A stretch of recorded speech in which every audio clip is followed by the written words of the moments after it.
Hello বন্ধুরা, কেমন আছেন সবাই? আশা করি খুব ভালো আছেন। আমার সামনে যে গাড়িটি দেখতে পাচ্ছেন, যে ইঞ্জিনটি, এটি হচ্ছে টিভিএস মেট্রো প্লাসের ইঞ্জিন। এই গাড়িটির সমস্যা, এই গাড়িটির কিলোমিটার ওঠে না। এর জন্য আমরা এই গাড়িটির সমস্যা পেয়েছি যে এর যে সেন্সর কেবল আছে, সেন্সর কেবলটি কেটে গিয়েছে বা নষ্ট হয়ে গেছে। এই জন্য আমরা এটা নতুন সেন্সর কেবল ইনস্টল করবো, সেটা আপনাদের দেখাচ্ছি। এর যে সেন্সর কেবল লাগানোর যে কি প্যারা, ইঞ্জিন না খুলে সেন্সর কেবল লাগানো যায় না। এর জন্য আমরা ইঞ্জিন খুলে ভিডিওটি করছি। এরপরে আমরা ইঞ্জিন উঠিয়ে দিয়েছি, উঠিয়ে দিয়ে এবার চাকা ঘোরাচ্ছি। ঘোরানোর পরে দেখাচ্ছি আপনাদের।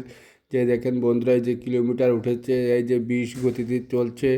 এই যে দেখেন বন্ধুরা, এই যে 20 গতিতে 30 এরকম স্পিডে চলছে। এই যে আমরা যে সেন্সর কেবলটি লাগিয়েছি, এটা খুব অ্যাকুরেট হয়েছে, এটা কোনো সমস্যা নাই। এটা আমরা আপনাদের দেখানোর চেষ্টা করছি।